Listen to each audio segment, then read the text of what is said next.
What's going on, everybody? Welcome back. Gerald here with your weather forecast on this Tuesday afternoon. Hope we're all having a great Tuesday so far.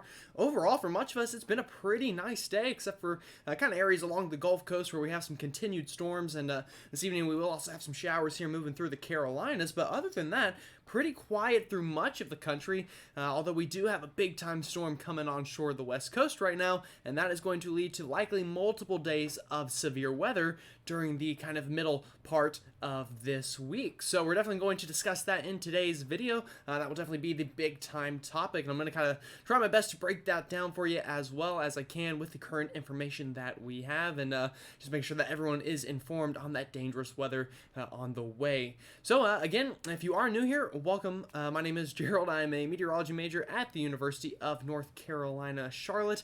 And if you kind of like what you see in this video, definitely consider subscribing and consider hitting that like button. And if you know anybody in some of these areas that we're going to talk about, definitely consider sending this video out to them, or just letting them know to kind of keep their ears open during this week, as we do have some big time weather on the way. So with that said, let's go ahead and get right into your forecast. And we'll start out with radar like we normally do here.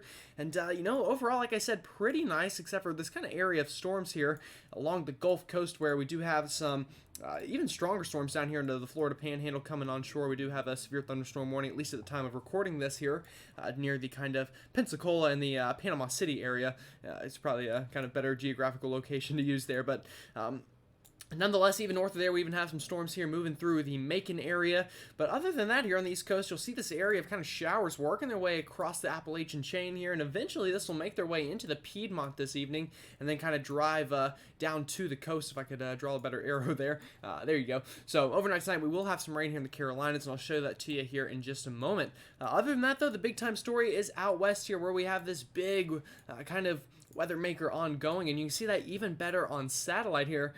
It's a little bit offshore right now, but you can still see this big old spin going on here around this low pressure, and that is helping to really bring in a lot of this Pacific moisture into sections of California, and we're getting some big time rain and some really big time mountain snow out of that, and that will continue really over the next couple of days as that slowly moves ashore. Other than that, on satellite, we kind of one nice takeaway, other than all this rain we've been talking about, is just this really nice weather here in the central part of the country, where we've had some pretty nice springtime conditions here as we kind of begin to round out the rest of March here.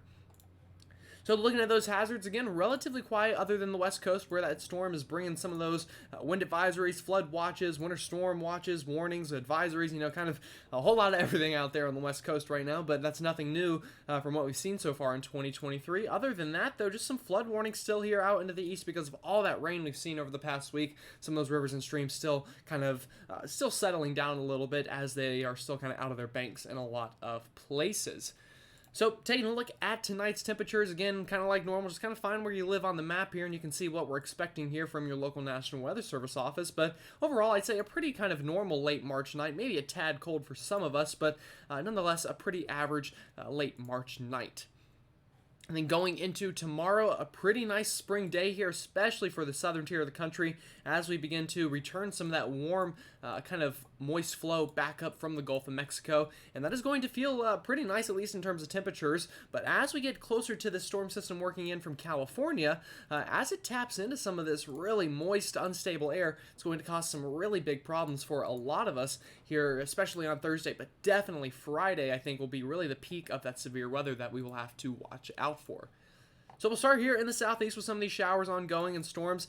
I think as we go through tonight, this kind of area of unsettled weather will continue to cross the Florida Panhandle before finally, once we get kind of past sunset, most of these storms should begin to fizzle out, although maybe some left over here over the Florida Peninsula, kind of around the Orlando and Gainesville area, before those two kind of fizzle out and we have a much nicer day tomorrow, I think, for many of us.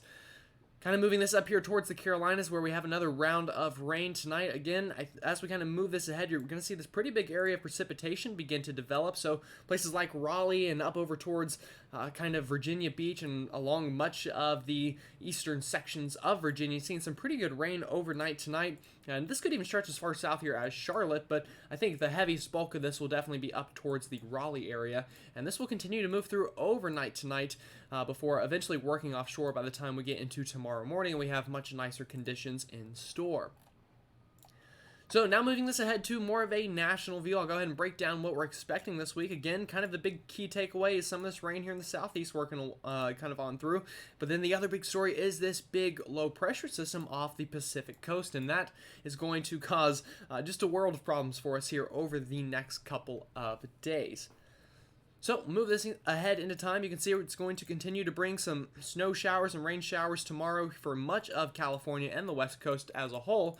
That begins to calm down a little bit as it works into the Rockies on Thursday afternoon, but going into Thursday evening, we're going to finally be able to see this low pressure kind of eject out of the Rockies, as we kind of like to say in the meteorology field. And with that, we are going to introduce those chances of severe storms for a big section of the central part of the country. And that will start on Thursday here with more of an isolated severe threat, but conditional as well. So if the storms can really begin to fire here on Thursday through Oklahoma and Texas, they really could become quite severe and dangerous. But again, I think the big day is going to be Friday afternoon. So I'll bring this map ahead, and you can see Friday afternoon here. Look at this big warm sector with a lot of this, you see kind of heavier precipitation, indicating to me that some of these will likely be big downpours with a lot of lightning, a lot of strong wind, and with wind shear and that warm Gulf of Mexico air in place, definitely even potentially some tornadoes here on Friday for some of us here, really stretching throughout much of the Mississippi River Valley from areas of St. Louis southward towards Memphis and kind of all places in between, I think really being the bullseye on Friday.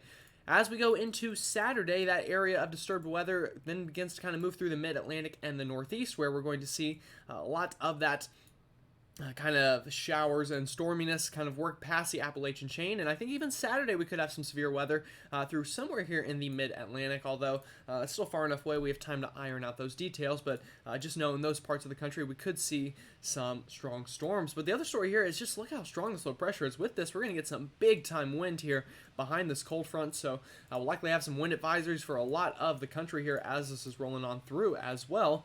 But we're also going to get some snow here into the Great Lakes, and this could be a pretty potent band of snow as this low pressure finally moves on through and works on out. And then by the time we finally get into Sunday, it looks like a much nicer day for much of the country as we kind of clear out, although we will then have to watch for maybe another round of storms to get going here along the Gulf Coast again on Sunday. But that is not quite a week out, but in that 5-day range, so we'll give that some time to kind of let's get through this first round of storms, I guess, is what I'm trying to say before we start focusing on that. So talking about this kind of threat and a little bit more of narrowing it down here for you, this is the Storm Prediction Center forecast for Thursday, and you can see we do have a marginal risk here into sections of the plains, and although that doesn't seem off the chart, whenever you're 3 days out, that likely means this is going to get bumped up. So although we're at marginal now, expect that to likely be higher by the time we actually get to Thursday and this threat really begins to unfold. But the big day, like I've been talking about here, is likely going to be Friday, and you can see that big area of kind of the risk of severe storms stretches all the way from Dallas to Louisville to Indianapolis, Chicago even, and then even as far south and east as places near Huntsville, Alabama, and Birmingham, even potentially having that chance of severe storms on Friday. So, again, it's going to be a big area with a lot of different risks, from hail to definitely strong winds and maybe even some tornadoes as well here with this setup that we're looking at for Friday. So, I think Friday's the big day that if you're in this area, you're definitely going to want to pay attention to those warnings that are issued, as well as your local meteorologists, including especially the National Weather Service office, as they will be issuing those warnings for any storms that do become dangerous to life and property.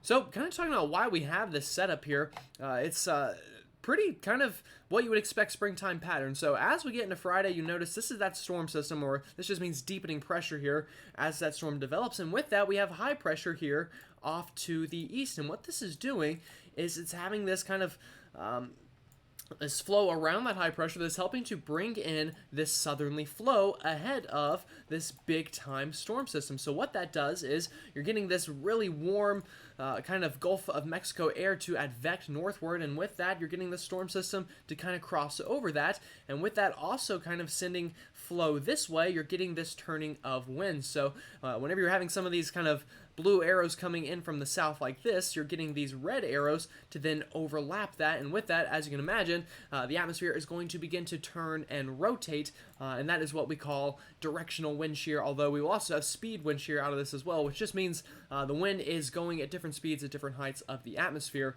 and that is what is going to help to allow these storms to last for long periods of time, unlike those summertime storms that you see where there's not really much wind shear to work with and they just kind of explode and then collapse back on themselves. This is going to be very different than that, where a lot of these storms will track for very long periods of time and cross much of the lower 48 as they begin to organize through much of kind of this time period that we've been talking about.